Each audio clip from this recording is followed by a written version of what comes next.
Hello everyone, welcome back to my new blog. कैसे हैं आप सभी? आई होप आप लोग बहुत अच्छे होंगे। तो सुबह का वक्त हो चुका है, करीब 8:30 बजे का टाइम होगा। और किचन का काम निपटाने के बाद, किचन का पूरा काम कंप्लीट नहीं हुआ, ब्रेकफास्ट वाला जो काम था वो मेरा कंप्लीट हो गया है। और इसके बाद मैं आ गई हूँ, जो ठंडी वाले कपड़े इसमें रखे हैं बॉक्स में, वो मुझे निकालना है। क्योंकि ठंडियाँ सुबह सुबह मतलब पड़ने लगी है। दिन में तो नहीं रहती है, ऑफकोर्स थोड़ा गर्मी ही रहती है, फ़ैन चलाना पड़ता है। मगर शाम सुबह पड़ने लगी है, तो बच्चों के जो मतलब कुछ जैसे इनर हो गई या स्कूल की कुछ ड्रेस हैं वो मैं निकाल लूँगी। तो बच्चों के स्कूल में ना स्वेटर्स मतलब बच्चे पहन के जाने लगे हैं। विंटर ड्रेस अभी मतलब हुआ नहीं है कि विंटर ड्रेस सबको पहन के आना, पर ठंडी पड़ती तो बच्चे अपने मन से पहन जाते हैं। तो यहाँ पास मुझे मैम के लिए स्वेटर निकालनी है। सबकी इनर उनर हो गई, थोड़ी बहुत स्वेटर हो गई, क्योंकि शाम को अगर कहीं जाओ तो स्वेटर्स पहननी पड़ती है। चलिए, यहाँ पास मैंने निकाल दिया है सारे के सबके, मतलब छांट रही थी। और कुछ कुछ ही निकालना है, सारे मुझे नहीं निकालना है। स्टॉल हो गई मेरी, और बच्चों की कुछ सॉक्स हो गई, स्कूल की कुछ सॉक्स रखी हुई हैं। तो वही सब मैं देख रही थी कपड़ों को, और जो मुझे आवश्यकता है वो मैं फ़िलहाल अभी निकालूंगी। और इसके बाद जब थोड़ी सी ठंडी बढ़ जाएगी और तो फिर बाद में और निकालना है। तो चलिए, यहाँ पर जो मुझे कपड़े निकालने थे निकाले, इनको ही धुलाई भी करना है अभी। क्योंकि कपड़े कब से रखें वो अजीब से स्मेल करने लगते हैं, और वैसे भी मुझे ना बहुत जल्दी एलर्जी हो जाती है। मुझे ना छींके बहुत, जैसे कि अभी आप लोग देख ही सकते हैं कि झाड़ू लगाना या जैसे कि अभी घर पूरा साफ़ करना पड़ता है, तो उसकी वजह से ना बहुत ज़्यादा मतलब छींकें आने लगती है मुझे। तो चलिए, यहाँ पास मैंने कपड़े निकाल लिए हैं करीब करीब से। और बाकी के अभी 1 महीने के बाद कम से कम निकलेंगे। और अभी 2 टोकरी कपड़े आप लोग देख सकते हैं कि रखे हुए हैं, तो इसमें से कुछ कपड़े बॉक्स में ही रखना है, कुछ कपड़े जो कि मुझे अलमारी में लगाना है। तो ये सारे कपड़े हैं धुले हुए, और बस इनको अलमारी में मैं नहीं लगाई थी, और बस।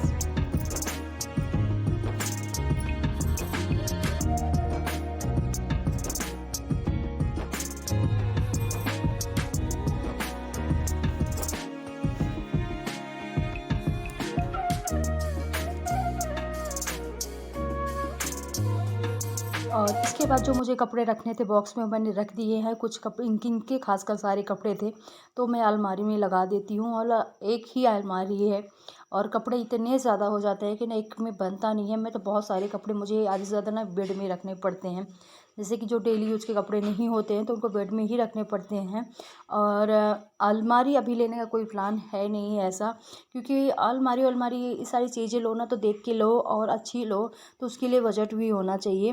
तो मन में था कि एक छोटी सी खरीद लेते हैं, पर ये कि छोटी छोटी खरीदने से फिर जगह भी वेस्ट हो जाती है। अगर लेना है तो फिर अच्छी अलमारी लेंगे। तो देखते हैं, अभी फ़िलहाल तो कुछ भी नहीं ले सकते हैं, ऐसे ही धीरे अपना काम चलाना है। और यहाँ पास सारे कपड़े जो मुझे धुलना है टोकरी में डाल के रख देती हूँ फटाफट से। और अभी चलते हैं, पहले घर का काम निपटाते हैं, फिर थोड़ी देर में मैं लगा दूँगी मशीन। और इसके बाद मैं बच्चों के रूम में आ गई हूँ। तो जैसे देख सकते हैं कितनी सारी चीज़ें फैली हुई हैं। तो बच्चों के रूम को करना है मुझे डीप क्लीनिंग दिवाली के लिए, क्योंकि अभी बहुत टाइम नहीं रह गया दिवाली के लिए। तो धीरे धीरे एक एक कमरा करके मैं साफ़ करती रहूँगी। बेडरूम मैंने पहले ही क्लीन कर दिया था गांव जाने से पहले, जैसे कि आप लोगों ने मेरे ब्लॉग में देखा ही होगा। तो अब मैं फ़िलहाल ना जो बच्चों वाला रूम है ये कर देती हूँ। इसके बाद हॉल रह जाएगा, किचन रह जाएगी, बाहर का जो एरिया है वो रह जाएगा। अभी बहुत सारा है, छत पूरा बाकी है साफ़ सफाई के लिए। तो थोड़ी थोड़ी ना सफाई मैं करती रहूँगी, कि ताकि ना एक ही साथ मतलब एक ही साथ सारा काम ना पड़े, एक एक चीज़ एक एक रूम में करती रहूँगी। तो आज नंबर लगा है बच्चों वाले रूम को, इसको भी क्लीन कर देती हूँ। और किचन में 2 से 3 दिन बाद मैं किचन करने वाली। किचन बहुत ज़्यादा गंदी है और बहुत ज़्यादा टाइम भी लगने वाला है। तो जिस दिन बच्चों की छुट्टियां होगी ना किचन में, उस दिन कोशिश करूँगी, क्योंकि बच्चे रहेंगे ना थोड़ी बहुत मेरी हेल्प भी कर देंगे। और क्योंकि बार बार मोबाइल लगाना, इधर से उधर कैमरा लगाना, थोड़ा सा अकेले नहीं हो पाता सारी। तो बच्चे रहेंगे ना तो कुछ ना कुछ थोड़ा सा हेल्प कर देंगे। इसके बाद जितने भी जाले लगे हुए हैं, बहुत ज़्यादा जाले नहीं थे, क्योंकि मैं बीच बीच में निकालती रहती हूँ। मंदिर वाला जो एरिया है वो मैं छोड़ दूँगी, वो मैं बाद में किसी दिन कर लूँगी। बस थोड़ा बहुत मैंने कर दिया है। और ज़्यादा गंदा नहीं था, बस सारी चीज़ें मैं हटा हटा के, टेबल हो गई और इस सारी चीज़ें के पीछे अच्छे से ना पहले झाड़ू लगा दूँगी, फिर डस्टिंग कर दूँगी। और इसके बाद फिर जैसे जो सामान रखा हुआ है ना वैसे ही सेट कर दूँगी। और यहाँ पास थोड़ा सा ना लाइट नहीं थी, तो आप लोगों को ना अच्छी मतलब वीडियो नहीं लग रही होगी, क्योंकि लाइट चली जाती है ना तो ऑफकोर्स थोड़ा सा वीडियो में ना क्वालिटी अच्छी नहीं आती है। तो चलिए टेबल बच्चों को मैंने हटा दिया है, हटा के, और वैसे भी इतना ज़्यादा गंदा नहीं था, मैं बीच बीच में वैसे बच्चों के रूम को क्लीन करती रहती हूँ, सब टेबल वेबल हटा के और सब साफ़ करती रहती हूँ, क्योंकि एक ही मतलब एक ही साथ अगर हम सफाई करते हैं तो बहुत ज़्यादा वज़न ना पड़े, इसलिए। और ये पता नहीं दिवाली में साफ़ सफाई का नियम किसने बनाया था, वैसे भी घर तो 12 हमेशा सब लोग साफ़ करते रहते हैं। तो चलिए कोई बात नहीं, झाड़ू लगा दिया है मैंने, दीवार उवाल सारी झाड़ दिया है। और बच्चों थोड़ा सा बेड में डस्टिंग कर देते हैं, क्योंकि दीवार उवाल झाड़े हैं ना, कचरा पड़ गया है। इसके बाद इसमें बेडशीट डाल दूँगी, रह गए हैं पर्दे, तो पर्दे भी मैं ना 2-4 दिन में धीरे धीरे करके 2-2 4-4 ना पर्दे धुलती रहूँगी, क्योंकि इकट्ठा तो नहीं धुलने वाली, इकट्ठा बहुत सारा घर का काम भी हो जाता है, सारा पर्दे वर्दे धुल लेना, थोड़ी थोड़ी करके मैं धुलती रहूँगी और हो जाएगा। इसके बाद बेड के दोनों साइड का मैंने डस्टिंग कर दिया है, और बच्चों का रूम सिर्फ रह गया है पोछा लगाने के लिए। और वीडियो बहुत ज़्यादा मैं नहीं शूट कर पाई, बहुत टाइम लगा, वो देखने के लिए लगता है कि बस 2 मिनट, मगर जब ये साफ़ करता है ना उसको समझ में आता है कितना टाइम लगा है। तो चलिए इसके बाद मैं आ गई हूँ किचन में, और ये शाम का वक्त है, करीब लंच के बाद का, करीब 3:30 बजे या 4 बजे के आसपास का टाइम है। तो बच्चों की लंच बॉक्स भी हो गई थी, और सारे बर्तन जो, तो फटाफट से ना मैं सारे बर्तन धुल लेती हूँ।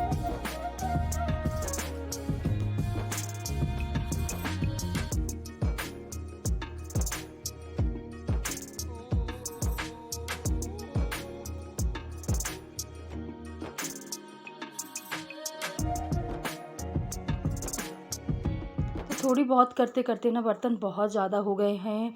पहले तो एक बार मैंने ब्रेकफास्ट के बर्तन धुल लिए थे, फिर दोबारा मैंने चाय शाय बनाई थी 10 साढ़े 10 बजे के करीब, तब के बर्तन रखे हुए हैं। और फिर लंच के हो गए, बच्चों का लंच बॉक्स हो गया, तो बहुत सारे बर्तन थोड़ी थोड़ी करके हो गए हैं। और तो चलिए कोई बात नहीं, फटाफट से धुल लेते हैं। ज़्यादा टाइम नहीं लगता बर्तन धुलने में, करीब से 10 से 15 मिनट ही टाइम लगता है। मगर अभी ठंडियाँ जैसे कि पड़ने लगी है ना, तो एक बार थोड़ा सा सोचना पड़ता है बर्तन धोने के लिए।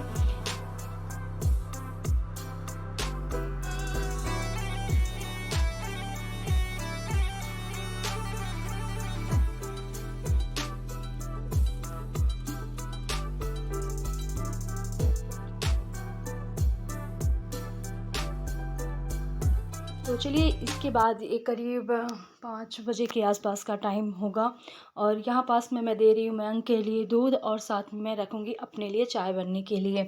तो यहाँ पास मैंने थोड़ा सा दूध गर्म कर दिया है, और मयंक का शाम का जो नाश्ता हो गया, तो आज फ़िलहाल उसका यही है। फिर देखते हैं कि, क्योंकि बच्चों का कुछ ना कुछ बीच बीच में चाहिए, और जब मतलब घर खेलने चले जाते हैं तो फिर अगर खेलते रहते हैं तो ठीक है, अगर घर में बैठे रहते हैं तो बच्चों को या बड़ों को सबको थोड़ा बहुत बीच बीच में खाने के लिए चाहिए।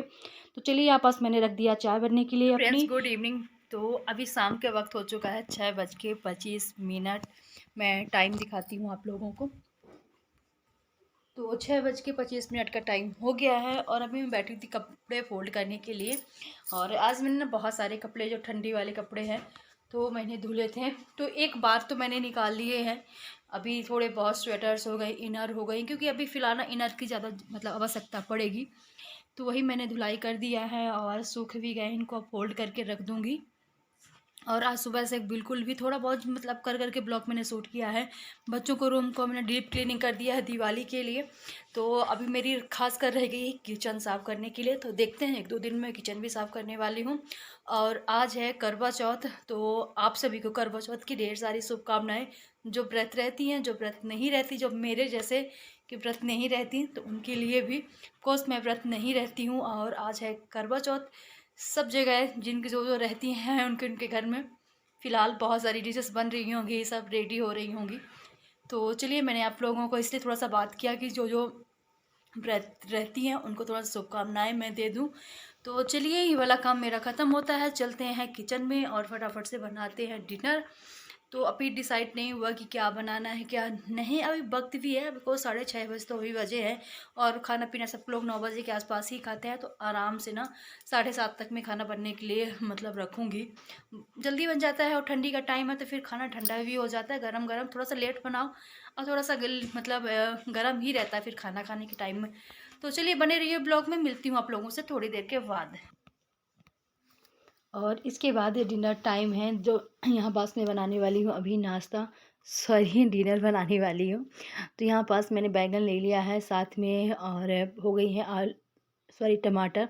तो बैंगन और टमाटर का बनाने वाली हूँ चोखा, साथ में बनेंगी लिट्टी, साथ में बनेगी सब्जी भी थोड़ा सा बनाना है। तो देखते हैं कि आगे आगे कितना मैं शेयर कर पाती हूँ। ज़्यादा मैं वीडियो फिर आगे नहीं शेयर कर पाई हूँ लिट्टी बनाने का, क्योंकि लिट्टी इन्होंने बनाई है। तो लास्ट में मैं दिखाऊंगी कैसी बनी है। बस थोड़ा सा इस बार ना डिफरेंट बनी है, माइक्रोवेव में लिट्टी बनाई गई है। तो अगर अगली बार आगे कभी भी लिट्टी बनती है माइक्रोवेव में, तो मैं आप लोगों के साथ ज़रूर शेयर करूँगी। इस बार मैं बिल्कुल भी नहीं कर पाई हूँ। तो और यहाँ पास में रेडी करना है जो लिट्टी में अंदर जैसे प्याज हो गया, टमाटर, सारी चीज़ें, सॉरी टमाटर नहीं सॉरी, और मिर्च होगी, लहसुन, सारा फिल करते हैं ना सत्तू के साथ, तो वो मुझे करना है। और यहाँ पास छींके आने मेरे को ना, जैसे कि ठंडियाँ शुरू होती है ना, तो बहुत ही ज़्यादा एलर्जी हो जाती है। कितना भी दवाई खाओ या कुछ भी, तो एलर्जी वो कहीं जाने वाली है नहीं। और यहाँ पास मैं दिखा रही थी कि लिट्टियाँ कैसी बनी हैं, और माइक्रोवेव में बनेंगी, बहुत अच्छी बनी है और टेस्टी भी थी। ऑफकोर्स थोड़ा सा घी ज़्यादा लगता है, क्योंकि घी डाल के पकाया गया है। और अब आगे मैं बनाऊँगी ना, तो आप लोगों के साथ शेयर करूँगी। इन्होंने बनाया है और मुझे